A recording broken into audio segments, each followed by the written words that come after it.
तो factories act में आगे बढ़ते हैं। यस्टरडे कुछ चीजों को हमने देखा था, मैं उसके बारे में थोड़ा क्विकली बोल रहा हूँ। रीजन है शायद यस्टरडे का सेशन रिकॉर्ड नहीं हुआ है, सो मैं आपको क्विकली बता देता हूँ कि क्या था। हमने ये इंस्पेक्टर की प्रोविजन से शुरू किया था। इंस्पेक्टर कौन होता है भाई? कोई एक व्यक्ति होता है जिसको गवर्नमेंट, स्टेट गवर्नमेंट अपॉइंट करती है एंड उसको क्या दिया जाता है काम, उसके पास कुछ प्रिस्क्राइब क्वालिफिकेशन चाहिए एंड उसको जो भी एक्ट के अंदर कहा गया है वो सब काम करना है। मेनली इंस्पेक्शन का काम है उसका, एंड लोकल लिमिट वाइज होता है वो। तो देखो मेन मेन मुद्दे थे वो जरा देख लो। मेन मुद्दों में क्या क्या था, तो देखो स्टेट गवर्नमेंट में अपॉइंट, एक तो इसका अपॉइंटमेंट स्टेट गवर्नमेंट करेगा। फिर वो कौन बंदा हो सकता है? तो पर्सन हैविंग, पर्सन मैंने बताया था वो इंडिविजुअल होना चाहिए, having a prescribed qualification and उसको कौन से एरिया में? कोई लोकल एरिया में अपॉइंट करना है, मीन्स वो जियोग्राफिकल एरिया वाइज उसका काम होता है। फिर सेक्शन 9 के अंदर पावर्स दिए गए इंस्पेक्टर को। तो कुछ 6 पावर्स थे, आपको याद हो मैंने वो पावर्स के बारे में बताया था, एक बार ही मैंने पढ़ाऊंगा ऐसा मैंने कहा था। तो ये 6 पावर थे। एक है एंटर होने का पावर कोई भी प्रीमाइसेस में जहां उसको लगे कि ये फैक्ट्री है। दूसरा क्या? एग्जामिनेशन करने का पावर है। तीसरा इंक्वायरी करने का पावर है। रिक्वायरमेंट्स डिमांड करने का पावर है। सीज करने का, जब्त करने का और डिटेन करने का। ये भी सेम है, फर्क क्या है? एक चीजें मूवेबल में है, दूसरी इमूवेबल की है। And lastly other powers. तो ये इंस्पेक्टर को राइट दिया गया है। अब है ना, हर एक फैक्ट्री का एक इंस्पेक्टर होता है और वो इंस्पेक्टर कभी भी फैक्ट्री विजिट करने आ सकता है। अगर फैक्ट्री में कोई वर्कर को कुछ भी दिक्कतें हो तो वो फैक्ट्री इंस्पेक्टर के पास जाके कंप्लेन कर सकता है एंड वो बंदा उसको रिस्पॉन्ड करेगा। अब सर्टिफाइंग सर्जन भी पढ़ा था। सर्टिफाइंग सर्जन क्या होता है? तो मैंने बताया था कि it is nothing but a qualified medical practitioner. और उसका काम क्या होता है? तो 3 काम होते हैं। एक तो यंग बच्चों को देख के उनका एग्जामिनेशन करना और उनको सर्टिफिकेशन देना, पहला काम। दूसरा क्या? कि जो फैक्ट्री में काम कर रहे हो वो वर्कर्स को एग्जामिन करना। एंड तीसरा क्या? Exercising such medical supervision which is needed. Medical supervision means क्या? कि भाई फैक्ट्री में जाएगा वो रेगुलरली और रेगुलरली चेक करता रहेगा कि ये सब जो यंग बच्चे काम कर रहे हैं उनकी हेल्थ पर कोई एडवर्स इम्पैक्ट है कि नहीं, वगैरह। वेलफेयर मेजर्स, वेलफेयर मेजर्स में ये 4 शब्द है तो मैं बहुत ज्यादा नहीं जाता हूँ। हेल्थ है, सेफ्टी है, वेलफेयर है एंड यंग पर्सन। साथ साथ में वर्किंग आवर्स की बात है, एनुअल लीव विद वेजेस की बात है। तो ये सब वेलफेयर के मेजर्स है। मेजर्स का मीनिंग होता है स्टेप। तो कंपनी के वर्कर्स के वेलफेयर के लिए कंपनी ने क्या क्या मुद्दे उठाए? तो एक है हेल्थ का मुद्दा उठाया, दूसरा सेफ्टी का उठाया, तीसरा वर्किंग आवर, यंग पर्सन का employment, annual leave with wages, ये सब मुद्दे हैं। अब उसमें अभी बात कर रहे हैं सबसे पहले हेल्थ की। तो हेल्थ की बात हमने कर ली। 3rd नंबर का चैप्टर है, 11 से लेकर के 20 तक के सेक्शन है। 10th पॉइंट जो था, 11th सेक्शन था वो क्लीनलीनेस पे था। फैक्ट्री के अंदर क्लीनलीनेस होनी चाहिए। कहाँ? तो हर फ्लोर पे क्लीनलीनेस होनी चाहिए, सरफेस क्लीन होनी चाहिए, ग्राउंड लेवल क्लीन होना चाहिए, पैसेज आ रहा है तो वो क्लीन होना चाहिए, बराबर। और कब कब कितने दिनों के बाद उसका रेगुलर क्लीनिंग वॉशिंग कराना है, वो सब के रिलेटेड मुद्दे इसके अंदर दिए हैं, बराबर। बहुत जगह पे आपको रिपेयरिंग कराना है, कलर कराना है, बहुत सारे मुद्दे अंदर पड़े थे हमने। Door, window, everything is covered over here. फिर सेकंड मुद्दा था disposal and waste of effluents. Effluents का मीनिंग होता है कि कोई प्रोडक्शन प्रोसेस करते समय कोई वेस्ट जनरेट हुआ, उसको प्रोडक्शन एफ्लुएंट बोलेंगे। तो उसका हमको क्या करना पड़ेगा? प्रॉपर डिस्पोजल करना पड़ेगा, ठीक है। क्योंकि वो गंदा कचरा जो केमिकल से बना होगा या कोई दूसरे सब्सटेंस से बना होगा, वो अगर आपको शरीर से के फॉर्म में या इनहेलिंग के फॉर्म में शरीर के अंदर गया तो आपको नुकसान कर सकता है। तो उसका प्रॉपर डिस्पोजल करना। फिर है वेंटिलेशन। वेंटिलेशन एंड टेम्परेचर में क्या मैंने बोला था कि फैक्ट्री के अंदर प्रॉपर हवा की अवर जवर होनी चाहिए, है ना। प्रॉपर टेम्परेचर मेंटेन करना है, बराबर। यहाँ शायद एक लिमिट नहीं लिखी है, अदरवाइज है ना वर्किंग एनवायरनमेंट है ना, वो नॉर्मली फैक्ट्री के अंदर 25 से लेकर के 35 के बीच में वर्किंग टेम्परेचर, उससे ज्यादा नहीं होना चाहिए, बराबर। इससे बढ़ना नहीं चाहिए। दिया नहीं है but it is that normally followed with in the factory. फिर है डस्ट एंड फ्यूम्स। कुछ फैक्ट्री के अंदर कुछ प्रोसेसेस ऐसे होते हैं जिससे डस्ट एंड फ्यूम निकल रही हो, तो उसमें भी वर्कर्स को नुकसान ही ना हो उसका ध्यान रखना है, बराबर। फिर आगे है आर्टिफिशियल ह्यूमिडिफिकेशन। कुछ जगह आर्टिफिशियली आप बेज क्रिएट करते हो, तो उसमें भी उन्होंने कुछ लिमिट बताई हो, वो लिमिट के अंदर रह के आपको उसके वो जो बेज है उस टेम्परेचर उसको उस हिसाब से सेट करना है।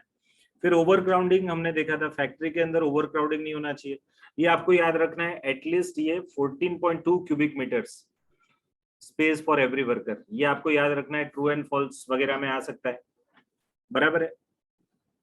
14.2 क्यूबिक मीटर, घन मीटर जगह। घन मीटर का मीनिंग क्या होता है सर? ये रूम है ना, ये रूम का अगर मेरे को इंटरनल, अब सपोज यहाँ कितना एसी चाहिए फॉर द कूलिंग पर्पस, तो उसमें वो लोग क्यूबिक मीटर के हिसाब से कैलकुलेशन करते हैं। क्यूबिक मीटर के हिसाब से कैसे सर? देखो ये यहाँ से ये वाली जगह मेरा 5'8" है, मीन्स 8 फुट का ये डिस्टेंस है मिनिमम, 8 सवा 8 फुट का डिस्टेंस। और इसकी लंबाई और चौड़ाई, तो लंबाई चौड़ाई और ऊंचाई, ये तीन चीज को जब बोलेंगे ना तो उसको हम क्या बोलेंगे? क्यूबिक, है ना। जब स्क्वायर की बात आती है तो स्क्वायर फुट ऐसा वर्ड यूज करते हो अगर, या स्क्वायर मीटर, उसमें लंबाई और चौड़ाई आती है, यहाँ ऊंचाई भी आती है। तो ऐसा समझ लो कि ये रूम है, सपोज 30 फीट लंबा है, 30 फीट चौड़ा है, बराबर है। सपोज ऐसा मान लो, तो 90 फीट हुए। एंड सपोज 8 फीट ऊंचा है, हाइट है, तो 30 मल्टीप्लाइड बाई 30 900, 900 मल्टीप्लाइड बाई 8, तो कितना? 7200 cubic metre, cubic feet, sorry cubic feet, इतनी इसकी हाइट हुई, मीन्स उसकी उतनी जगह हुई। अब ये एसी की कैपेसिटी उस हिसाब से देखनी है। Are you getting? तो ऐसे ये लोग भी बोलते हैं कि है ना, फैक्ट्री के अंदर वर्कर्स के काम करने के लिए उन्होंने डिसाइड किया कि 14.2 क्यूबिक मीटर जगह होनी चाहिए। मीटर है, मीटर, 1 मीटर मीन्स 100 सेंटीमीटर, तकरीबन 3.33 square feet, it is equivalent to 1 metre. तो आप बोलो 14.2 बराबर हैवी जगह छोड़नी चाहिए, है ना, फैक्ट्री में वर्कर्स के लिए। That is what they have pronounced, but it is not literally followed.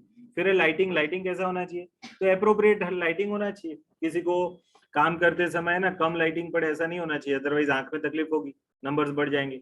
ये सब मुद्दे थे। फिर एक मुद्दा था, यस, ये काम का था ड्रिंकिंग वाटर।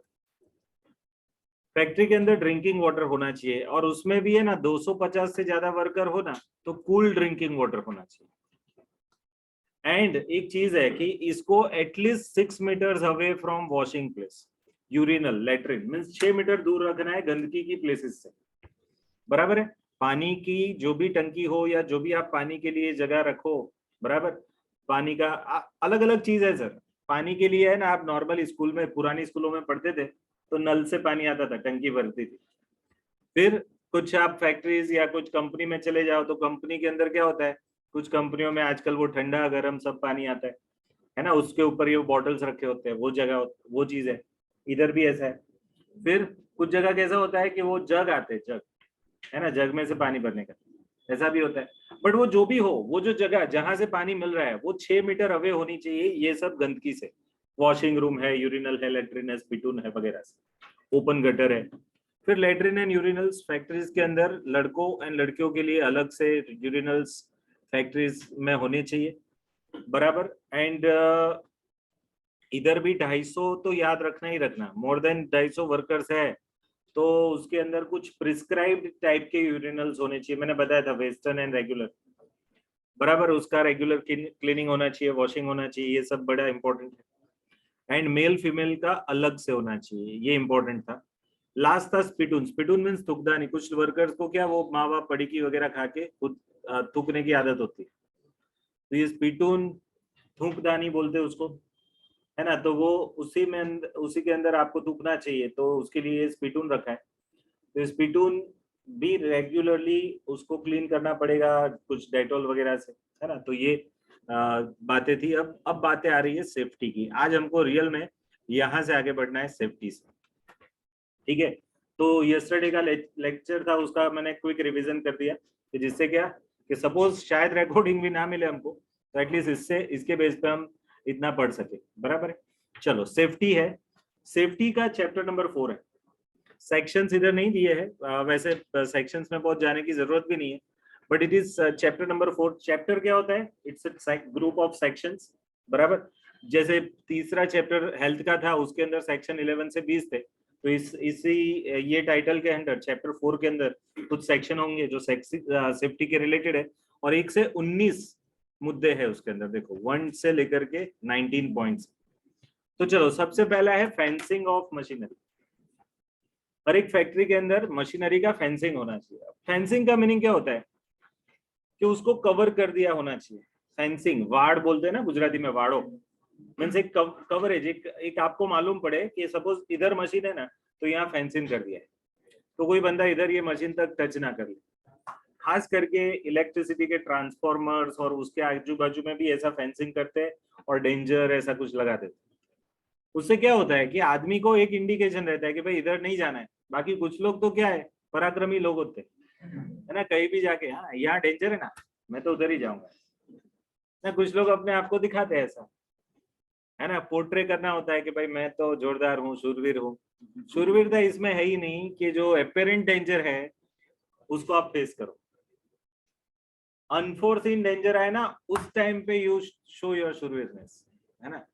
अनफोर्सीन आपने देखा नहीं, ऐसा स्थिति आया सामने, अब आप शूरवीर हो, दिखाओ, है ना। परिस्थिति से डर जाते हो या फेस करते हो, यही है शूरवीरता।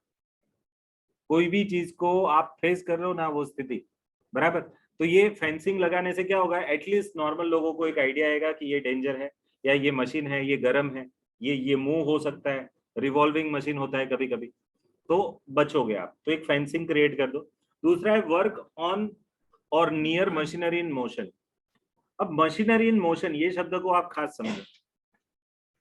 ये फेंसिंग तो करना है मशीनरी को, बट साथ साथ में machinery in motion is important. Motion का मीनिंग होता है गति। कुछ मशीन ऐसे होते हैं जो गति में होते हैं। फॉर एग्जाम्पल ये फैन है, एक मशीन ही है, बट इसमें गति है, गोल घूमता है। अब उसके अंदर बीच में आपका हाथ आ गया तो there would be a heavy severe injury.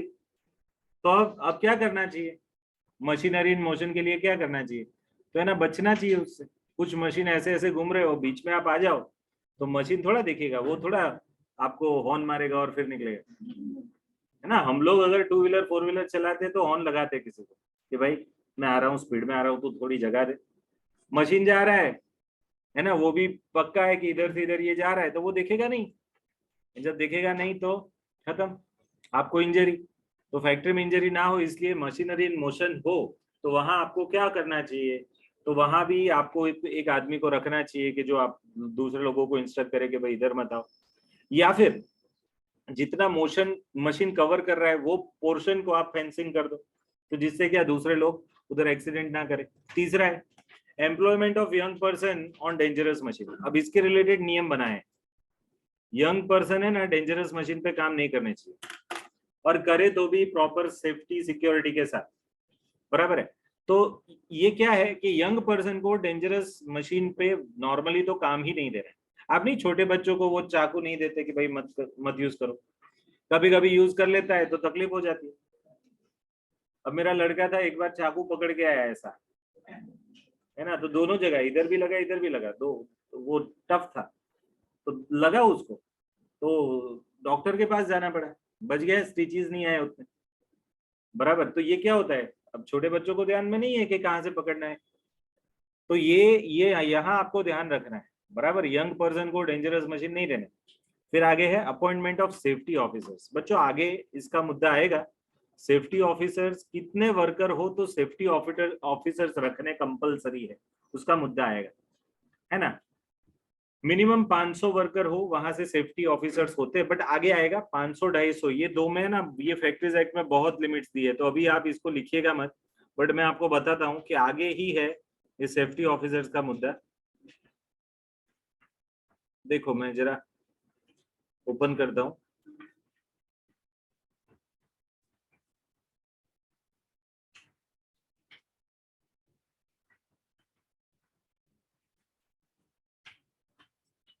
Safety officers आगे कहीं तो है,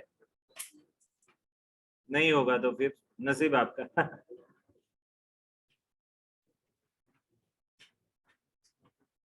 नहीं दिया है भाई, चलो बहुत अच्छे। फिल इन द ब्लैंक्स में है, फिल इन द ब्लैंक्स में है। हाँ, कितना लिखा है, 1000 है। 1000 हर 1000 वर्कर पे एक कौन सा? Safety officer. वेलफेयर ऑफिसर्स भी आते हैं, सेफ्टी ऑफिसर्स भी आते हैं, ठीक है। चलो नो इशू, देखेंगे अभी। अभी हम कौन से पेज पे? हाँ यहाँ, यस। तो देखो यार, आगे पीछे ऊपर नीचे हो जाता है। यस, हाँ यस, यहाँ देखो, striking gear end devices for cutting of power. अबे ना, आप ये devices for cutting of power इसको समझे, पावर कट करने के डिवाइसेस है ना। पावर आपको मालूम है, इलेक्ट्रिसिटी पूरा सर्कुलेशन में घूमता है ना, उसकी साइकिल होती है पूरी। अब बीच में अगर आप सपोज प्लास्टिक लगा दो ना, तो वो सर्कल टूट जाता है। Are you getting? तो इसको बोलते हैं पावर कटिंग डिवाइसेस। कुछ डिवाइसेस ऐसे हैं कि वो बीच में कहीं रख दो तो आपका पावर कट हो जाता है, बराबर। तो बट उसको अप्रोप्रिएट जगह पे ही रखना चाहिए, जहां पहुंचाना है वहां पहुंचाना है, और जहां बंद करना है वहां बंद करना है। उल्टा हो जाए तो, जे जहां नहीं पहुंचाना है बराबर वहां पहुंचा दो, और जहां पहुंचाना है वहां आप कट कर दो, तो नहीं चलेगा। सो ये आपको ध्यान में रखना है। फिर सेल्फ एक्टिंग मशीन्स, जिसको हम फुल्ली ऑटोमेटेड मशीन्स भी बोल सकते हैं, सेल्फ एक्टिंग मशीन्स, पर्टिकुलरली जो रोबोटिक मशीन्स होते हैं वो सब। फिर है casing of a new machinery. ये केसिंग का मीनिंग क्या होता है सर? अब वो केसिंग का मीनिंग समझाता हूँ। अब यहाँ तो ये फैन है ना, सब हाइट पे होते हैं, उतना लोग टच नहीं करते। बट जो नॉर्मली वो जो दूसरे फैन होते हैं, क्या बोलते हैं उसको, हैंग फैन या टेबल फैन। अब वो टेबल फैन जो है ना, उसके आजू बाजू देखो उन्होंने कवर किया होता है। फिर भी कुछ हमारे गुजराती में बोलते हैं हहुत्रा है ना, उसके अंदर भी हाथ डालते हैं और फिर कटिंग होता है उनका, है ना। ऐसा है आप में से किसी के पास ऐसा ऐसे पराक्रम कर बैठे है कोई इधर, है ना, पंखे के अंदर उंगली डाली थी, या फिर उंगली थी वहां पंखा चालू किया था, जो भी है ना। ऐसा हमारे में ही मेरा एक भतीजा है, उसने ऐसा किया था। अब पंखा चल रहा था, उसमें वो उंगली डाल रहा है, तो फिर कट हुई हुआ, सीधा डॉक्टर के पास ले जाना पड़ा। उधर ही स्टिचेस आ गए बहुत सारे। कम एज थी, 8-10 साल की एज, होता है ऐसा। तो इसको केसिंग बोलते हैं, उसको एटलीस्ट कवर करना है, उसको केसिंग बोलते हैं। फिर है prohibition of employment of women and children near cotton openers. बच्चों ये याद रखना, ये ट्रू एंड फॉल्स में आ सकता है, काम की चीज। कॉटन ओपनर्स क्या होता है, मैं आपको सीधी सरल भाषा में बताऊं तो, जो कपास होता है ना, कॉटन, जो खेत में उगता है कपास, कॉटन। अब उसमें से वो खेडूत तो बेच देगा उसको, उसको बाय कौन करेगा? जो क्लोथ बनाता है वो कंपनी। अब वो क्या करेगा, सबसे पहले उसमें से उसके जो सीड्स है वो अलग करेगा, कपासिया बोलते हैं उसको अलग करेगा। फिर जो रुई बचा, वो रुई को वो जिनिंग मिल में ले जाएगा, और उसको गुजराती में क्या बोलते हैं, पिंजवू ऐसा बोलते हैं। वो करेंगे अलग अलग छोटे, उसको अलग अलग हिस्सों में बांट देंगे, छोटा छोटा टुकड़ा करेंगे उसको। फिर आप वो नहीं, रेटिया रेटिया था, गांधी जी करते थे, है ना, वो खादी बनाने के लिए। तो ऐसा ही मशीन आता है जिसके अंदर फिर एक बार वो जिन हुआ कॉटन। अब है ना, वो जिनिंग करते समय बहुत सारे कॉटन ओपनर्स हवा में फैलते हैं। कॉटन ओपनर्स मीन्स एक तरह से रुई के जो छोटे छोटे पार्टिकल्स होते हैं, जो एकदम से हल्के होते हैं और हवा में घूमने रहते हैं। अब लोचा क्या है, वो चीज अगर आप इनहेल कर लिए, शरीर के अंदर चला गया, मुंह से या फिर नाक से शरीर के अंदर गया, तो है ना, it will impact you badly. उससे आप पर शरीर पे बहुत खराब इम्पैक्ट होती है। पुरुषों के मुकाबले लेडीज एंड बच्चों का थोड़ा इम्यूनिटी कम होता है। अब ये थोड़ा मेरे को टफ लगता है सुनने में, बाकी लेडीज का इम्यूनिटी ज्यादा स्ट्रांग होता है, ऐसा मेरे को मालूम। मेरे को इसलिए मालूम, जब मेरे वहां लड़का हुआ पहला, और उसके बाद दूसरी बेबी आई, उसके तुरंत मेरे फैमिली में एक दूसरे मेरे कजिन ब्रदर के वहां बेबी आई थी। अब वहां क्या हुआ था, वो ट्विंस थे एक्चुअली, दो थे, एक लड़का एक लड़की, दोनों साथ आए थे, भतीजा भतीजी। उसमें लड़का नहीं रहा, लड़की है अभी, बड़ी हो गई है, काफी बड़ी हो गई। अब वो क्या प्रॉब्लम होता, दोनों का मिला के कुछ 2 किलो 800 ग्राम वजन था दोनों का मिला के। उसमें लड़की 1600 ग्राम की थी, मीन्स 1 किलो 600 ग्राम, एंड लड़का कुछ 1200 ग्राम का था, 1 किलो 200 ग्राम। तो डॉक्टर ने क्या बोला, ये लड़के को संभालना, इसका वजन कम है ना, ये तकलीफ वाली बात है। मैं बोला क्यों? वैसे दोनों के कम है, बट लड़की का सर्वाइवल रेशियो ज्यादा है ना, लड़के उतने सर्वाइव नहीं होते। सच में ऐसा हुआ। After 2 months that kids was no more, है ना, बट लड़की है अभी काफी बड़ी हो गई, 9th 10th में आ गई है।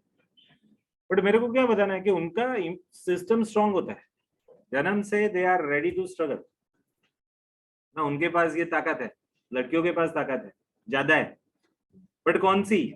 मानसिक प्रेशर को हैंडल करने की ताकत ज्यादा है। शारीरिक में भगवान ने कुछ खामी भी दी है, बट बहुत ज्यादा खूबी भी दी है। मैं बताऊं, अगर ह्यूमन मेटाबॉलिज्म के एंगल से अगर आप मेरे को पूछो, तो एनाटॉमी के हिसाब से, शारीरिक संरचना के हिसाब से, girl is having more potential than boy, I am telling you. अगर किसी भौतिक शास्त्री को बिठा दो और बोलो कि एक ह्यूमन का बॉडी है, मीन्स मेल बॉडी, और एक फीमेल बॉडी, उसमें भगवान ने क्या एक्स्ट्रा करामत दी है लड़कियों को, उसमें लड़कियों को ज्यादा दिया हुआ है। सबसे पहली रिप्रोड्यूसिंग कैपेसिटी होती है उनके अंदर, जो लड़कों में बिल्कुल नहीं होती। एंड नंबर 2, सस्टेनिंग एबिलिटी होती है। आप देखना, लड़कियां ज्यादा उपवास कर सकती हैं। लड़कियों को बहुत सारी चीजें कम मिले ना, तो भी उनका गुजारा हो सकता है, दे कैन सर्वाइव। तो लड़कियों को तो एक कॉलर टाइट करके घूमना चाहिए कि भाई we are stronger than boys, I am telling you. But उल्टा है ना, लड़कियों को सच में हमारे में, आई डोंट नो कि क्यों ऐसा मानते हैं, बाकी लड़कियों के पास at par rather more power है। अगर मैं परसेंटेज में निकालूं तो 51% जाता है उनके पास। अगर 50-50 निकाले तो लड़कियों के पास ज्यादा पावर, 51, लड़कों के पास 49। फिजिकल क्षमता लड़कों की ज्यादा है, क्योंकि उनको बाहर जाके काम करना होता है। तो भगवान ने प्रकृति के हिसाब से ही सब किया है, बट लड़कियों का मेंटल कैपेबिलिटी सबसे ज्यादा है। आप देखना 10th और 12th के जो नंबर्स है, बोर्ड के रैंक्स वगैरह, उसमें लड़कियों के नंबर ज्यादा है। यू कैन फाइंड, मेरे को मेरे टाइम से मालूम है। हम लोग जो 10 नंबर थे 1 से 10 में, उसमें हम 4 या 5 लड़के थे, बाकी की सब लड़कियां थी। टोटल 14-15 लोग थे जिनके सेम मार्क्स वाले थे। तो आप है ना, लड़कियों को being a female, don't feel yourself के भाई हम थोड़े वीक है, ऐसा कुछ नहीं। You are more stronger, I am telling you, है ना। आगे देखो, लिफ्टिंग मशीन्स, कुछ मशीन ऐसे है जो लिफ्ट करने के लिए काम आते हैं। लिफ्टिंग मशीन्स, लिफ्ट भी बोल सकते हैं। फिर कुछ जगह चेन से लिफ्टिंग होता है, रोप से लिफ्टिंग होता है, लिफ्टिंग टैकल्स होते हैं। ये रोप का मीनिंग क्या होता है? डोरी। चेन, वो भी सांकड़ बोलते हैं हम गुजराती में। एंड लिफ्टिंग मशीन मीन्स जो लिफ्ट होती है। नहीं, बहुत जगह कंस्ट्रक्शन काम चल रहा है, वहां नीचे से सामान ऊपर 8-10 मंजिले की बिल्डिंग है, वहां ले जाने के लिए वो ऐसे लिफ्टिंग टैकल्स या फिर लिफ्टिंग मशीन लगाए होते। रिवॉल्विंग मशीनरी आई थिंक वापस आया, बट घूम सके ऐसी मशीनरी को रिवॉल्विंग मशीनरी बोलते हैं। मशीनरी इन मोशन और revolving machinery, they are one and same. फिर है floor, stairs and means of access. Means of access, access का मीनिंग होता है एंट्री, एंटर होना, है ना। ये जो दरवाजा है इसको हम बोल सकते हैं मीन्स ऑफ एक्सेस। मीन्स का मीनिंग होता है साधन, और एक्सेस का मीनिंग होता है एंटर होने का साधन, बराबर। Means of access means enter होने का साधन। तो फ्लोर, फ्लोर का मीनिंग होता है फर्स्ट फ्लोर, सेकंड फ्लोर, वो वाली चीज है। स्टेयर्स का मीनिंग होता है दादर, है ना।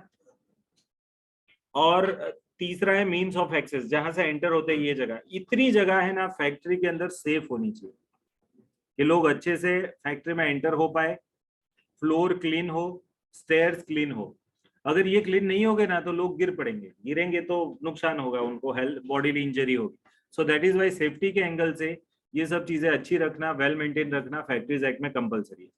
अगर कोई फैक्ट्री ऑफिसर आ जाए और उसको, वो फैक्ट्री में एंटर हो और वो देखे कि भाई ये फैक्ट्री के अंदर तो है ना बहुत नीचे पानी गिरा हुआ है, या बहुत ऑयल गिरा हुआ है, या फिर ये जो स्टेयरकेस है उस पे भी प्रॉपर हैंडल नहीं है, या फिर वो भी गीला रहता है, फ्लोर के अंदर मीन्स फैक्ट्री के फ्लोर के अंदर भी बहुत लिक्विड पड़ा रहता है, तो वो सीधा सीधा है ना एक वार्निंग देके जाएगा कि भाई ये सब क्लीन करवाओ, रेगुलर मेंटेन कराओ, otherwise I will cancel your certificate, है ना। आपको फैक्ट्री का सर्टिफिकेट मेंटेन करना होता है, और ये इंस्पेक्टर इसीलिए आता है बार बार।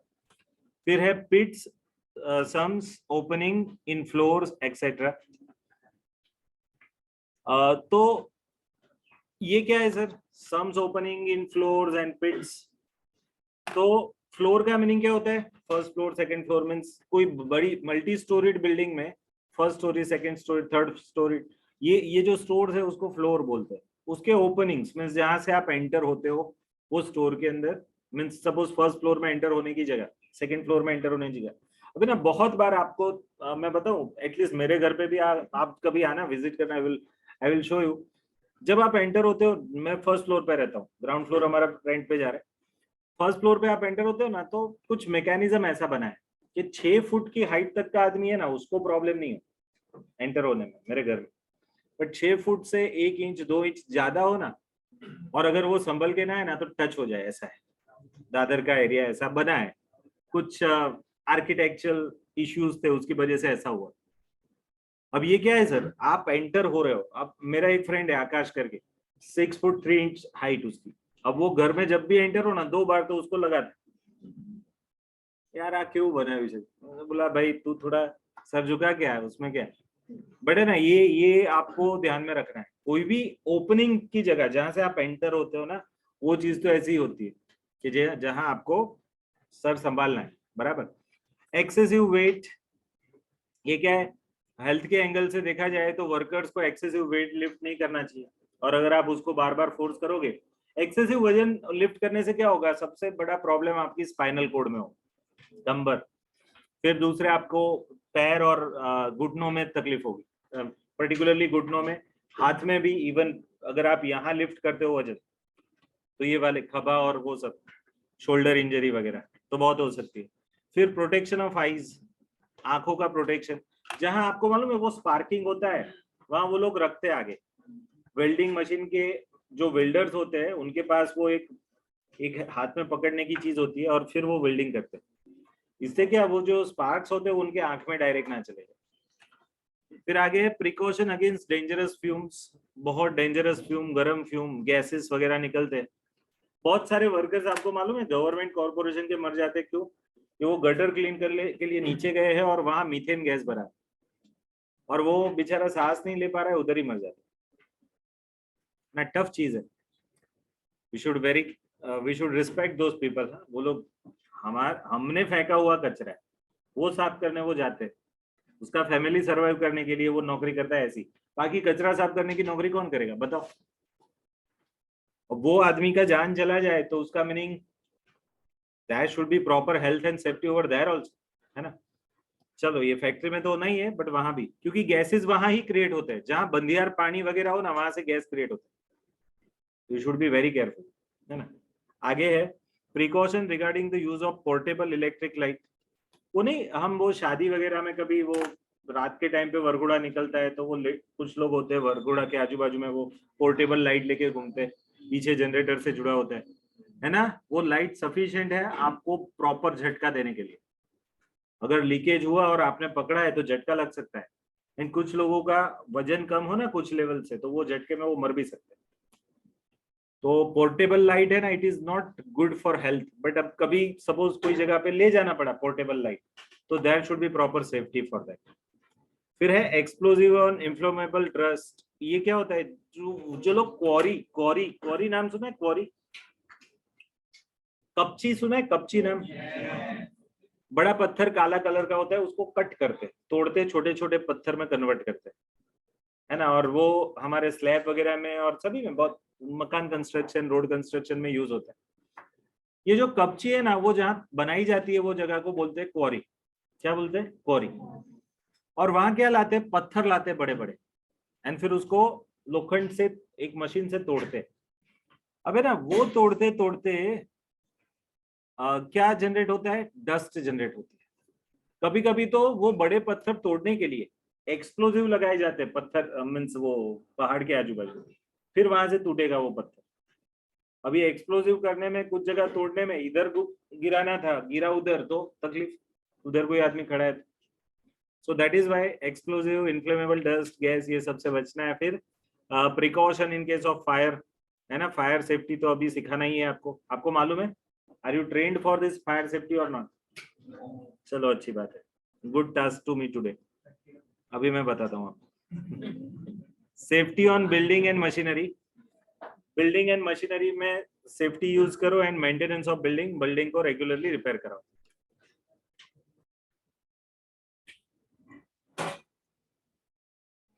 अब है हैजार्डस प्रोसेस। अब उसका ऑलरेडी डेफिनेशन हमने पास्ट में पढ़ा था। हैजार्डस प्रोसेस किसको बोलते हैं? तो ये डेफिनेशन मैंने शायद आपको कहीं से पढ़ाई थी, आगे थी या कहीं थी, बट मैंने बताया था। तो स्टेट गवर्नमेंट में for granting the permission for initial location of a factory which involves the hazardous process, they appoint a site appraisal committee. बच्चे लोग यहाँ से अब प्रोसेस में आ जाते हैं। अब सपोज मेरी फैक्ट्री है जहां कुछ ऐसे हैजार्डस प्रोसेस होते हैं। हैजार्डस प्रोसेस किसको बोलते हैं? जिससे आपको बॉडीली इंजरी हो सकती है, नंबर 1, एंड दूसरा जिससे पॉल्यूशन हो सकता है। वो याद आ रहा है? हैजार्डस प्रोसेस की डेफिनेशन में ये 2 कोर पॉइंट थे, ठीक है। अब ऐसे हैजार्डस प्रोसेस जो भी आदमी करता है, जिसकी फैक्ट्री में होता है, वो बंदे को पहले बताना है। फैक्ट्री का परमिशन लेने से पहले आपको बताना है कि ये फैक्ट्री में हम जो प्रोडक्शन प्रोसेस कर रहे हैं, they are going to generate some hazardous process, बराबर। अब ये जो हैजार्डस प्रोसेस जनरेट होंगे वो हमको बताना है कि भाई हैजार्डस प्रोसेस जनरेट होंगे। फिर वो लोग क्या करेंगे? कमेटी बनाएंगे जिसको बोलेंगे साइट अप्रेजल कमेटी। वो कुछ लोगों की बनी होती है और वो लोग आके फिर क्या करते हैं? साइट अप्रेजल कमेटी वाले लोग क्या करते हैं? तो आपकी फैक्ट्री के प्रोजेक्ट को और या फिर उसके जो पोटेंशियल डेंजरस है उसको स्टडी करेंगे एंड फिर आपको पूछेंगे कि आपने ये सब केयर रखी कि नहीं रखी। ये फैक्ट्री बनाते समय ये इतनी सेफ्टी के मेजर्स आप रखने वाले हो, नहीं रखने वाले, वो सब आपसे लिखवाएंगे, बराबर। अगर आपका फैक्ट्री का प्रोडक्ट सपोज कंस्ट्रक्शन वर्क चल रहा है तो वो ऑन साइट आके चेकिंग भी करेंगे, बराबर। तो देखो, they will examine an application. पहले तो एप्लीकेशन देखेंगे, फिर रिकमेंडेशन देंगे स्टेट गवर्नमेंट को। ये 90 दिन याद रखना। साइट अप्रेजल कमेटी 90 डेज में आपकी फैक्ट्री की एप्लीकेशन को एग्जामिन करके अपनी रिकमेंडेशन देगी। और सीधा सीधा एप्लीकेशन पढ़ के नहीं, वो जाएंगे आपकी साइट, ऑन साइट आपका साइट डेमो होता है, साइट विजिट होता है, वो आके देखेंगे और उसमें उनको लगा कि कुछ गड़बड़ है। ये सब कब होता है सर? फैक्ट्री चालू होना उससे पहले, before they give you certificate they will do this, बराबर। तो आपकी एप्लीकेशन फाइल उनके पास होगी, फिर वो उसको स्टडी करेंगे, फिर आपकी फैक्ट्री पे आके चेक करेंगे। सब सेफ्टी का आपने कमिटमेंट दिया है, फिर उनको बोलेंगे कि फाइनली एक बार हो जाए तो बताना है कि अब ये प्लांट रेडी है, तो भी वापस से आके चेक कर लेंगे एंड उसके बाद ये परमिशन देंगे। और वो क्या करेंगे? गवर्नमेंट को रिकमेंडेशन दे देंगे कि भाई हम इतनी इतनी चीजें सलाह देते हैं आपको, वो चीज ये फैक्ट्री वालों से करवा लो।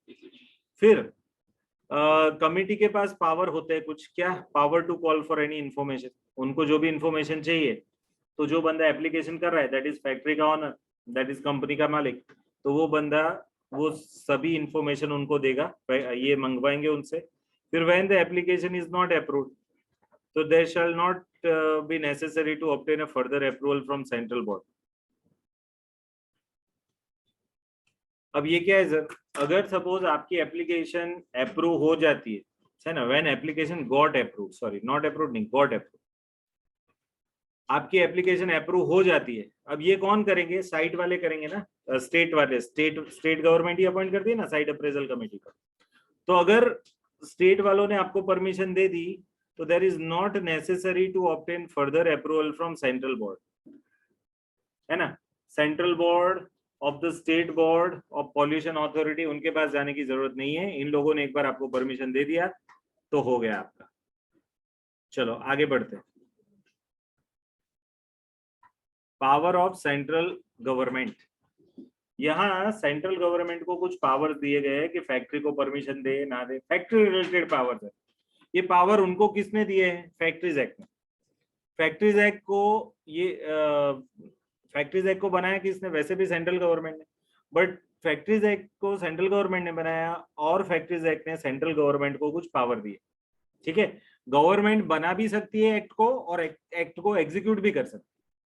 सो बनाने का पावर उनके पास है, बट अब एक्ट बन गया तो एक्ट में फिर उसके एग्जीक्यूशन के भी पावर दिए जाते हैं। तो देखो सेक्शन 41D क्या बता रहा है? Having power to enquire the standards of health and safety. तो सबसे पहले तो गवर्नमेंट को ये सेक्शन के तहत 41D, 41E, 41F, 41G and 41H, इतने सेक्शंस में कुछ पावर्स दिए गए। पहला पावर कौन सा है? तो भाई to enquire the standards of health and safety, factory के अंदर हेल्थ और सेफ्टी के स्टैंडर्ड्स फॉलो किए गए हैं कि नहीं किए गए, वो देखने का पावर है।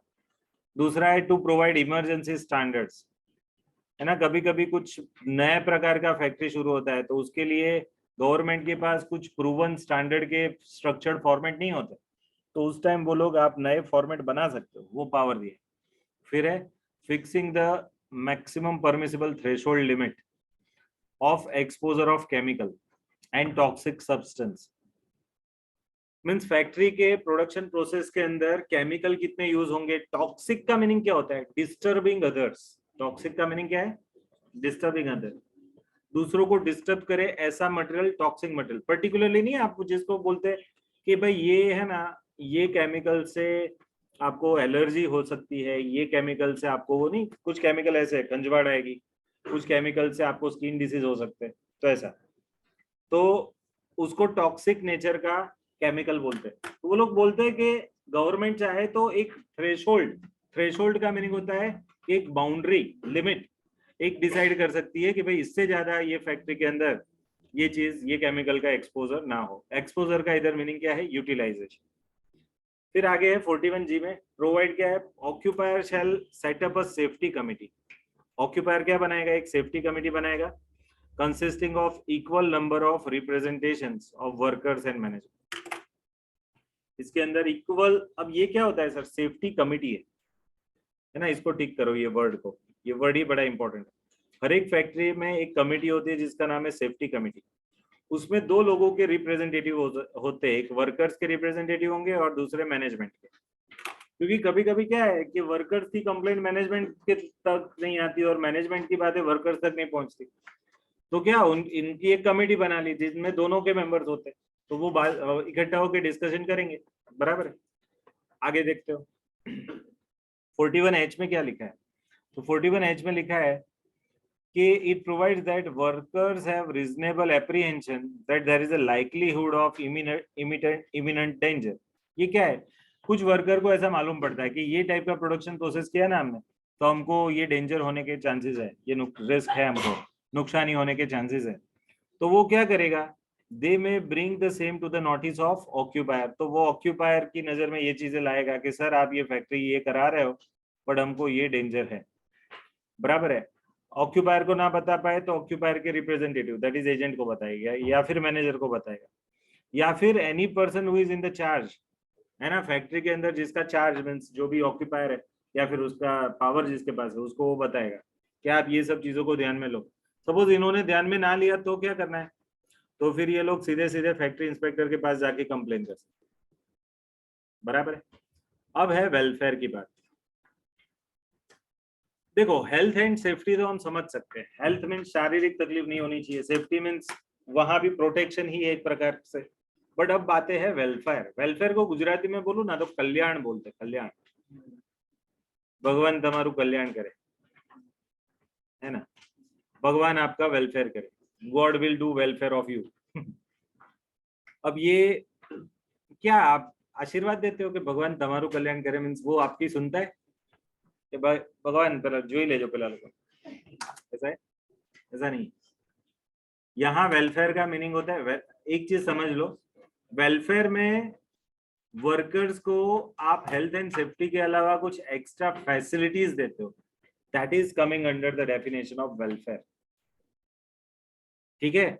वर्कर्स का भी बेटरमेंट, वर्कर्स की वर्किंग कंडीशन का भी बेटरमेंट, वर्कर्स की वर्किंग एनवायरनमेंट का भी बेटरमेंट, वर्कर्स के फैमिली रिलेटेड बेटरमेंट, उसके बच्चों के एजुकेशन रिलेटेड बेटरमेंट, वर्कर को रहने के लिए जगह का बेटरमेंट, ये सभी चीजें वेलफेयर में आती है।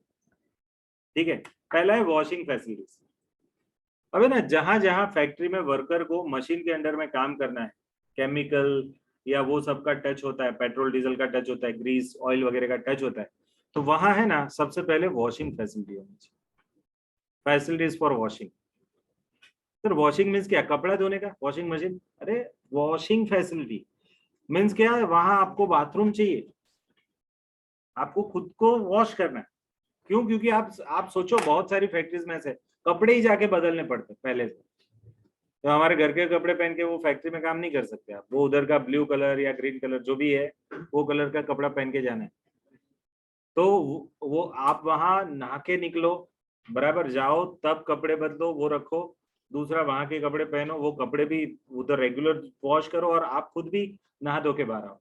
तो ये मीन्स शाम को जब पूरा काम खत्म हो जाता है तो वर्कर्स को ये वॉशिंग फैसिलिटी उनकी और उनके कपड़े के लिए होनी चाहिए। तो every factory adequate suitable facilities for washing shall be provided and maintained. Separate and adequately screened facilities shall be provided for what? Male and female दोनों का अलग वॉशरूम होना चाहिए। And conveniently accessible to be kept clean, उसको नजदीकी होना चाहिए ना। सपोज यहाँ फैक्ट्री हो और 3 किलोमीटर दूर बाथरूम हो तो नहीं चलेगा, है ना, इजीली एक्सेसिबल होना चाहिए। तो दूसरा है facilities for storing and drawing the clothes. मैंने बताया ना, आपके कपड़े कभी कभी रेगुलरली फैक्ट्री में यूज करने पड़ते हैं वही कपड़े, तो आप क्या करोगे, वो आपको 2 पेयर दे देंगे और एक है ना, एक आपको लॉकर रूम दे देंगे। अब आपको करना क्या है, अब 2 पेयर वहां रख दी, आज पहला दिन है, वहां गए 2 पैर रख दी, एक पैर उठा ली, फिर हमारे कपड़े बदल दिए, हमारे कपड़े वहां रखे, लॉकर रूम में बंद किया, और अब गए फैक्ट्री में काम करने। अब शाम को आए तो ये ऊपर जो वॉशिंग की फैसिलिटी है वहां जाके नहा के निकले आप, बराबर। वो जो फैक्ट्री में यूज हुए कपड़े वो धोने डाल दिए, आपके जो कपड़े वो लॉकर रूम में थे वहां से लेकर के आप घर पे चले गए। अब दूसरे दिन आओगे तो वापस से दूसरे कपड़े चाहिए, तो वो दूसरी पैर उधर रखी है ना, वो ले लो। और पहले दिन की पैर है ना, पहले दिन के रात को धोने के को बेच दी जाएगी, दूसरे दिन उसका धुलाई होके क्लीन होके फिर उसका सपोज इस्त्री वगैरह करना है तो वो करके, नॉर्मली फैक्ट्री में क्लोथ्स का आयरन नहीं होता, इस्त्री नहीं होता, बट एटलीस्ट उसको प्रॉपरली सुखा के बेचते हैं, एंड फिर वो वहां रख देंगे, दूसरे दिन आपके लॉकर में वो क्लीन किया हुआ कपड़ा आ जाएगा, बराबर। तो ऐसे करके रिपीटेटिवली होता रहेगा। तो देखो स्टेट गवर्नमेंट में in respect of any factory or class of description of factories make the rules for the provision of suitable places for keeping clothes not worn during the working hours for the purpose of drying of wet clothing। wet का meaning क्या होता है, गीला, भीनू, पलडेलू, है ना, उसको wait बोलते हैं, WET। चलो फिर facilities of for sitting, factory में बैठने की जगह होनी चाहिए, है ना, क्या होनी चाहिए, बैठने की जगह, sitting facilities. suitable arrangements for sitting, it is provided and maintained for all workers। Sitting facility होनी चाहिए। सर क्यों, आदमी पूरा दिन खड़ा रहे फैक्ट्री पे, उसको नी का प्रॉब्लम हो जाएगा, बराबर। बट मैं बताऊं फॉरेन में बहुत जगह ऐसी होती है कि जहां आपको खड़े रह के ही काम करना, नो डाउट वो लोग अच्छे शूज प्रोवाइड करते हैं, वो कोई एक जगह पे खड़े रहने का काम नहीं देंगे आपको, थोड़ा मूवमेंट वाला काम देंगे, बट वहां है और वहां ठंडक होती है, तो नॉर्मली हम लोगों को उतनी थकान नहीं लगती।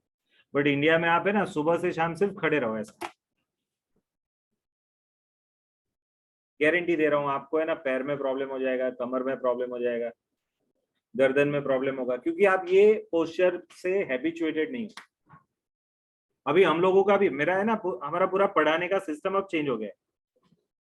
पहले ना आप जो जो लोग पहले पढ़ते थे हमारे वहाँ, हमें वो हमारा क्लास है उसके अंदर एक टेबल था, और टेबल पे लैपटॉप लगाते थे, फिर वहां राइटिंग पैड, और बैठ के चेयर पे बैठ के पढ़ाते थे। अब है ना ये पोडियम है, वहां भी मैंने पोडियम करा दिया सेम जगह, बट एक चीज फिक्स कर दी, अब कोई भी लेक्चर 1.5 घंटे से ज्यादा का नहीं,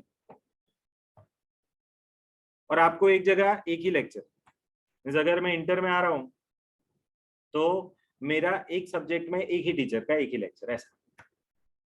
सभी दिन हमने अब क्या कर दिया, फाउंडेशन में भी 3 घंटे में 3 लेक्चर, इंटर में भी आपको 1.5 घंटे के 4 लेक्चर रखते, बराबर। और मेरे भी कंटिन्यूअस नहीं रखते, देखो बीच में ब्रेक आएगा, कभी कोई बार मैं सामने से मांग लूं कि भाई मेरे शेड्यूलिंग में मैं 2 कंटिन्यूअस लेक्चर लेना चाहता हूँ, एक लॉ का एक कॉस्टिंग का, तो फाइन, बट नॉर्मली गैप रखेंगे। इससे क्या कि आदमी यहाँ 1.5-2 घंटे से खड़ा रहेगा ना, तो भी आराम से काम कर पाएगा। बट मैं बताऊं, मैं गारंटी 2-1.5 से ऊपर होता है ना, वहां तकलीफ हो जाती है। आज सुबह 7:30 से मैं ले रहा था फाइनल का लेक्चर, 9:30 हुए ना, तब तक मैंने खड़े खड़े लेक्चर लिया ऐसा। अब उसमें मेरे को पहले 1.5 घंटे का इशू नहीं आया, बट उसके बाद है ना थोड़ा ऐसा सोच रहा था कि कहीं बैठने को मिल जाए ना तो अच्छा है, ऐसा। है ना, हमारा आदत नहीं है, बट अच्छी बात है कि आप खड़े रहो, खड़े रहने का भी एक आदत होना चाहिए, बराबर। आगे देखो, तो suitable arrangement for sitting and provided and maintain for all workers, उसमें आपको क्या, who are working in a standing position, कुछ वर्कर्स को खड़े रह के ही काम करना होता है, बराबर, तो उनके लिए कभी कभी बैठने के लिए कुछ अच्छी फैसिलिटी होनी चाहिए।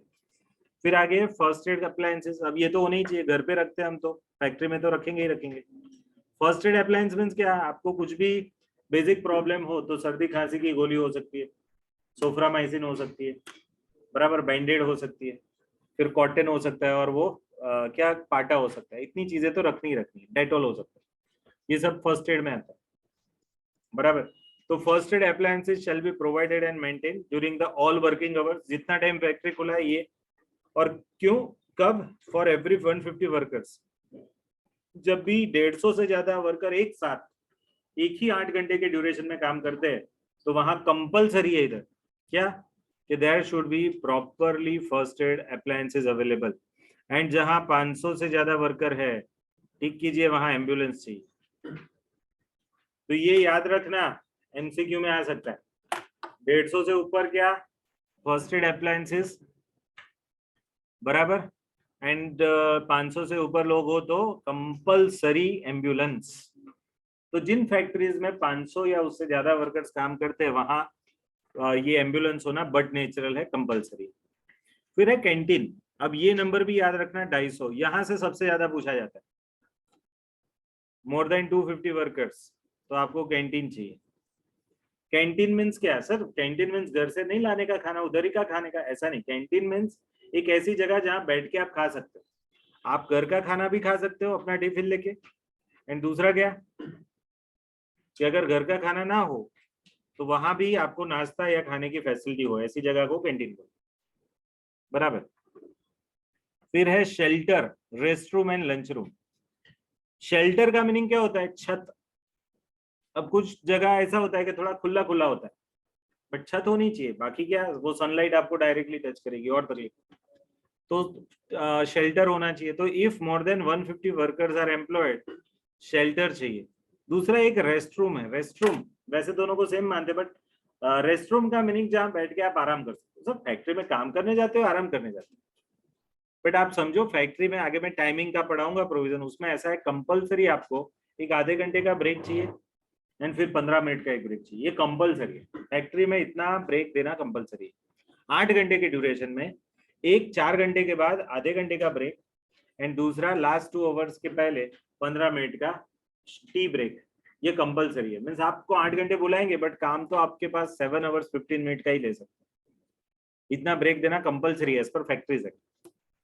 तो अब वो हाफ आवर क्या करेगा, सपोज किसी को उपवास है, फैक्ट्री में आया, अब मैं कैंटीन में नहीं जाना चाहता, तो मैं क्या बैठूं, अभी काम भी नहीं करना है, कंपलसरी आराम जी, तो भाई मैं जाऊंगा रेस्ट रूम में। रेस्ट रूम क्या होता है सर, ऐसा ही एक रूम होता है जिसके अंदर सोफे होते हैं, शांति से बैठ सकते हैं। नॉर्मल में हमारे फैक्ट्री में जो आपके बैठने की जगह या काम करने की जगह उतना कुशनिंग वाला नहीं होता, यहाँ कुशनिंग वाली जगह होती है। दूसरा, वहाँ कुछ इंडोर गेम्स खेल सकते हो, चेस कैरम वगैरह ऐसा भी रखते हैं, गाना बजा सकते हो, टीवी देख सकते हो, ऐसा फैसिलिटी, जिसको रेस्ट रूम बोलते हैं। अब जिस प्रकार की आपकी फैक्ट्री, उस प्रकार का फैसिलिटी। अब पैसे वाली फैक्ट्री है तो ऐसा होगा, बट अभी सर हमारे वो रेस्ट रूम में सर पंखा है बस ऐसा भी हो सकता है कि अभी वो उतना पैसे वाला फैक्ट्री नहीं, बराबर, तो रेस्ट रूम होना चाहिए। ओके, 150 से ज्यादा वर्कर। दूसरा, उसके अंदर क्या होना चाहिए, ड्रिंकिंग वाटर, ये कंपलसरी है सर। रेस्ट रूम में जाएंगे और ड्रिंकिंग वाटर नहीं मिला तो रेस्ट किसको बोलते हैं, आराम, आराम करने के लिए, तो उसके साथ साथ आपको कुछ पानी वानी पीना है तो होना चाहिए। फिर sufficiently lighted and ventilated, means proper lighting होना चाहिए, वेंटिलेशन होना चाहिए, कूल एंड क्लीन कंडीशन, एक तो क्लीन एंड दूसरा कूल। कूल में जरूरी है कि सर एसी लगाए, जरूरी नहीं है, कूलर भी लगा सकते, बट सर एसी कूलर दोनों ना हो तो भी चलेगा।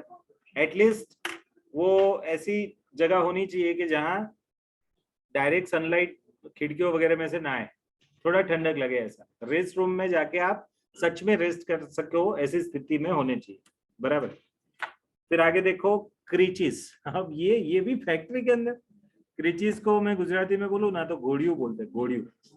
अब हम फैक्ट्री में बच्चे को लेके जाने का, अब देखो आज के स्कैटर्ड फैमिली है, जॉइंट फैमिली में नहीं रहते, मेल फीमेल का शादी हुआ अलग रहते हैं और वो दोनों फैक्ट्री में वर्कर है। अब लेडी प्रेग्नेंट हो गई, फिर बच्चा आ गया, अब उसके बाद 6 महीने के बाद वापस से जॉब ज्वाइन कर ली, अब बच्चे को कहाँ लेके बैठेगी, या घर पे बैठेगी तो फिर उसको पैसा नहीं मिलेगा, जॉब नहीं मिलेगा।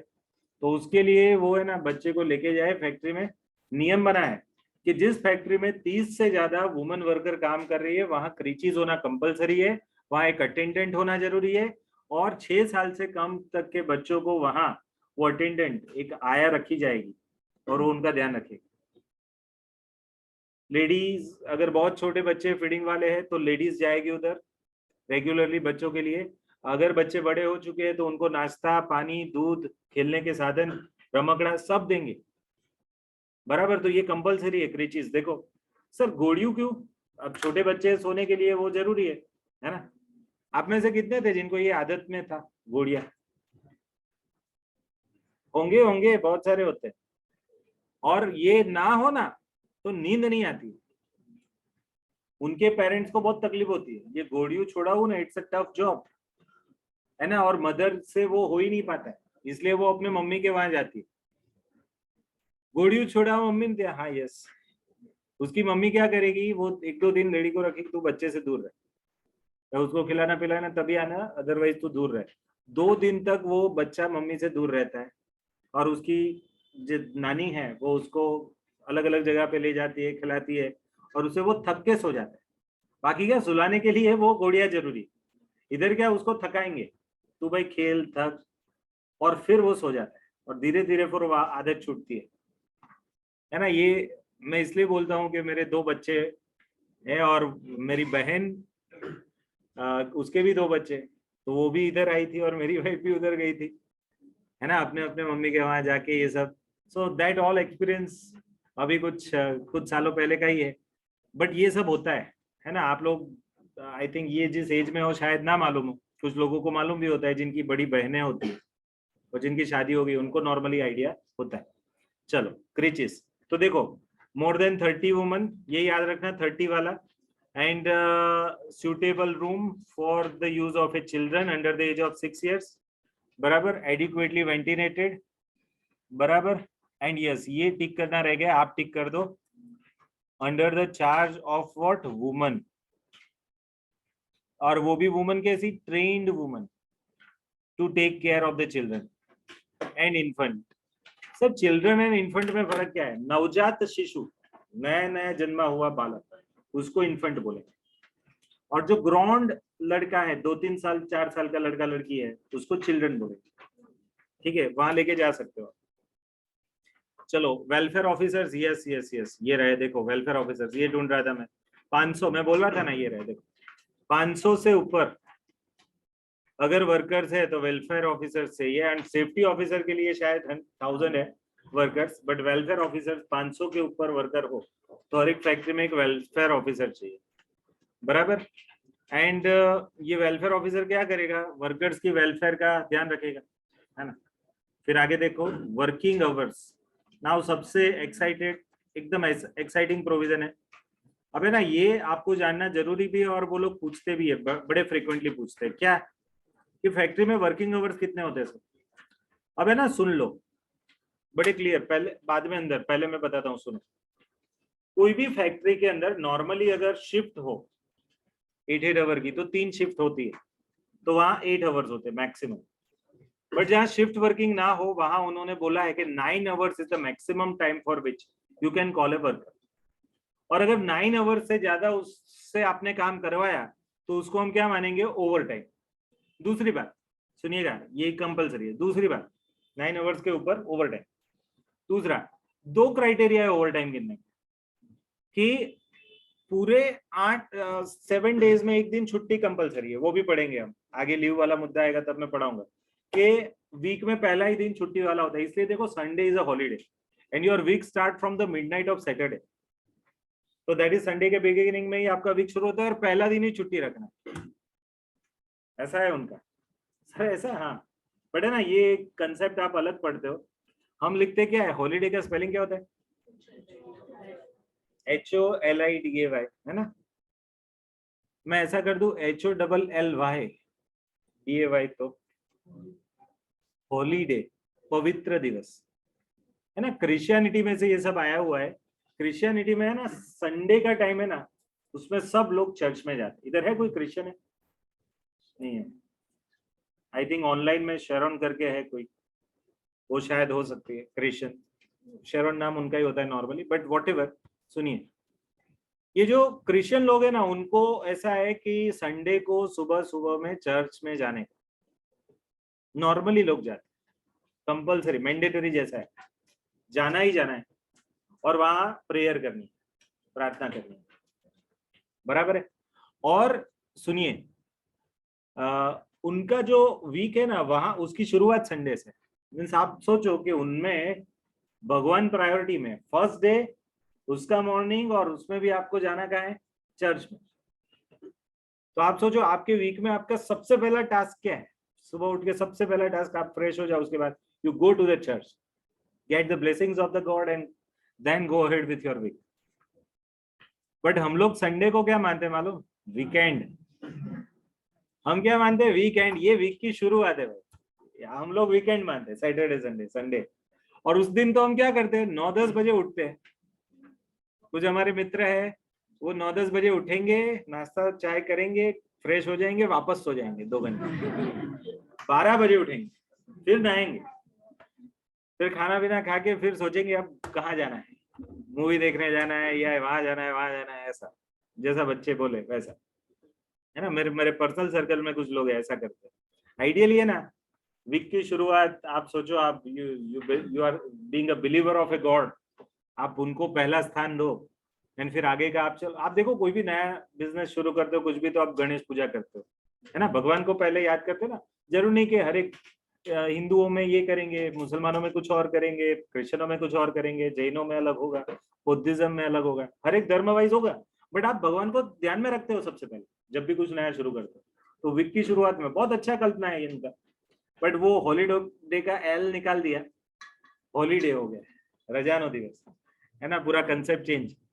चलो, नो इश्यू। तो वर्किंग आवर्स में कितने? 9 आवर से ज्यादा नहीं बुला सकते, 9 आवर के ऊपर बुलाओगे होली तो ओवर टाइम। ओवर टाइम गिनने के 2 रास्ते, वीकली 48 आवर से ज्यादा नहीं होने चाहिए। 48 आवर्स कैसे? तो 8 आवर्स अ डे, ऐसे 6 day multiplied by 8, 48 hours. 48 hours से ज्यादा पूरे वीक का मिला के अगर आपने काम किया, तो भी वो ओवर टाइम। सर क्या फर्क पड़ेगा ओवर टाइम से? ओवर टाइम में आपका जो टाइम रेट है, वो डबल द टाइम रेट होता है। मीन्स आपको सपोज ओवरली 500 रुपया मिलता है, तो ओवर टाइम में ओवरली 1000 मिलेगा, ऐसा? यस, इसी को बोलते हैं ओवर टाइम। तो फैक्ट्री में ना ओवर टाइम बड़ा सोच समझ के यूज करना पड़ेगा, it is very costly affair, है ना? वर्कर को एक्स्ट्रा बिठाते हो, 4 घंटे, वर्कर्स को 4 घंटे के लिए एक्स्ट्रा बिठाया, 16 आवर का पेमेंट किया, 16 आवर में आपने 32 आवर का पेमेंट किया, डबल द टाइम रेट। तो सोच समझ के ओवर टाइम कराना पड़ेगा। और है ना, बुरा मत मानना, बट बहुत सारी कंपनियों में बहुत सारे वर्कर्स सेटिंग करके ओवर टाइम करते हैं। अभी फर्स्ट शिफ्ट में गया था, सेकंड शिफ्ट भी करके आऊंगा। ये जब ऐसा बोलते हैं ना, सेकंड शिफ्ट करके आऊंगा, तो वो एक दिन में 3 शिफ्ट का पैसा लेके आते हैं। पहला तो वो पहली शिफ्ट में गए थे वो, फिर दूसरा सेकंड शिफ्ट, पूरी सेकंड शिफ्ट ओवर टाइम मानी जाएगी। और वो ओवर टाइम में double the time rate. Means वो 8 घंटे में दूसरे 8 घंटे का भी, मीन्स 16 घंटे का पेमेंट एक्स्ट्रा मिला, और पहले 8 घंटे का। सो इन शॉर्ट 16 घंटे काम किया, 24 घंटे का पेमेंट लेके आ रहा है, एक दिन में 3 दिन का काम। और है ना, बड़े सिंक्रोनाइज तरीके से होता है ये। हफ्ते में ओवर टाइम करूंगा, नेक्स्ट हफ्ते तू कर लेना, ऐसा वर्कर्स का सेटिंग होता है एक दूसरे के साथ। और उनका सबसे बड़ा सेटिंग होता है उनके ऊपर की जो लेबर ऑफिसर है उनके साथ, सर अलाउ करना। सब मिली भगत है। आईपीसीएल नाम सुना है कंपनी का? इसके अंदर कोई है आपका पहचान वाला, रिलेटिव, फादर, मदर, ब्रदर? हाँ, कौन है? मामा है। उनको पूछना, मैं जो कुछ फैक्ट्स बोल रहा हूँ, सुना है, आई डोंट नो, क्योंकि मेरे कोई रिलेटिव नहीं है उधर। आपको मालूम है आईपीसीएल को टेक ओवर किया है रिलायंस ने, उससे पहले वो आईपीसीएल था। और आईपीसीएल है ना 48-49% कैपेसिटी पे काम कर रहा था अराउंड। रिलायंस ने टेक ओवर किया, मुकेश अंबानी पहली बार 3-4 महीने के बाद बड़ौदा आए मीटिंग के लिए, तब तक उनका प्रोडक्शन रेट या फैक्ट्री यूटिलाइजेशन बढ़ के 78% हो गया। 49 से शुरू करके 78 तक, वो अभी ऑनर तो आया भी नहीं, तो कैसे हो गया? तो उन्होंने ऐसे टर्म कंडीशन रखा था कि जितने भी पुराने वर्कर्स है सभी को हम एम्प्लॉय करेंगे provided they are working properly.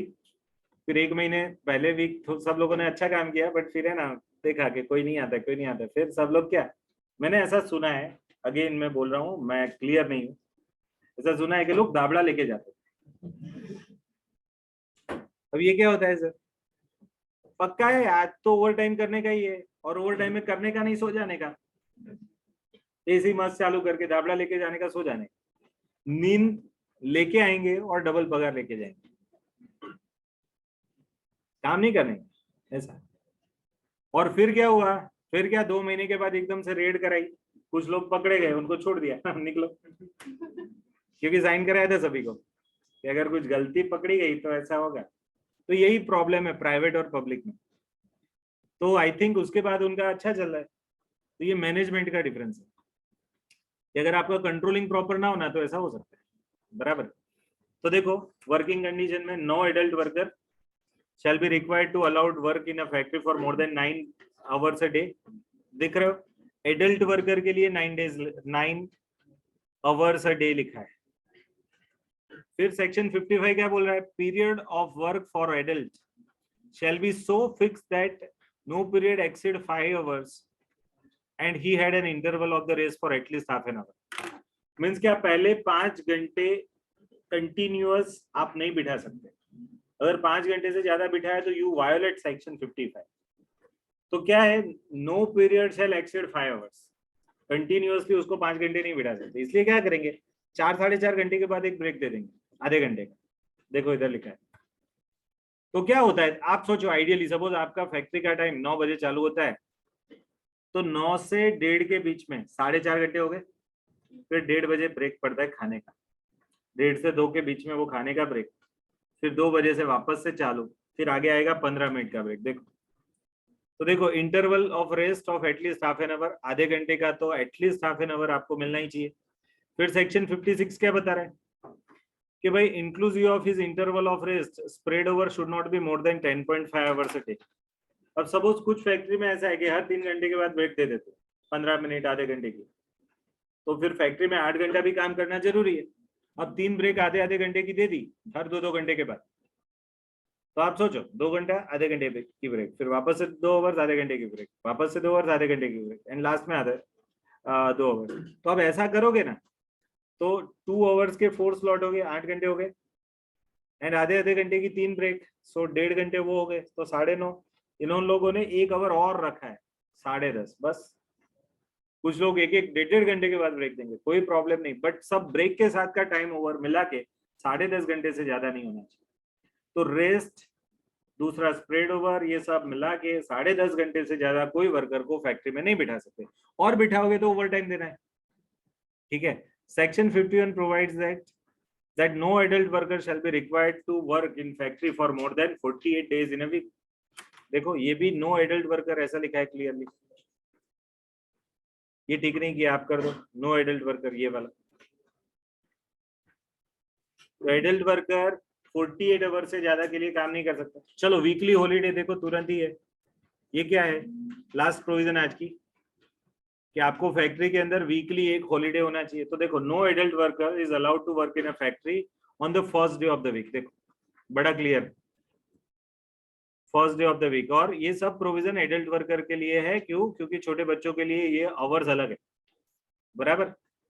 तो no adult worker is required to work in a factory on the first day, first day means Sunday, उस दिन उनको काम नहीं करना है, and he has a holiday of whole day for one of the three immediately days before and after the said day। अब क्या है, सपोज संडे को उनको छुट्टी नहीं मिली, आपने बुलाया, तो क्या होना है यहाँ अनलेस से आगे का पड़ेगा, अनलेस, तो उनको पहले दिन दैट इज संडे को काम नहीं करना है। बट अगर किया तो he has a holiday for whole day at least for one of the 3 immediately days before or after the said day।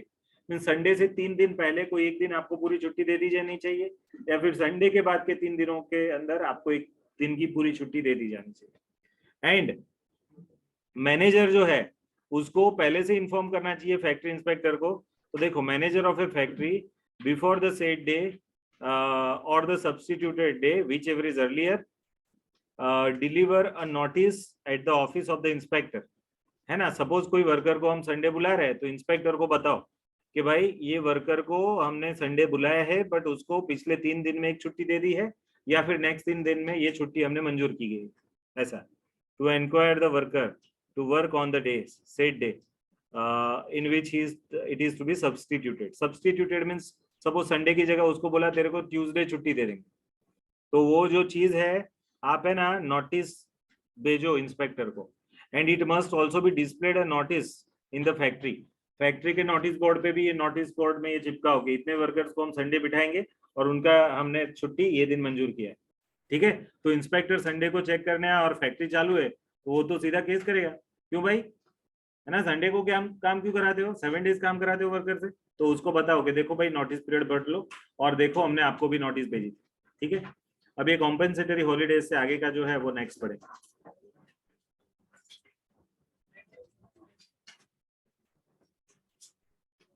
चलो बच्चों, गुड डे, जय हिंद।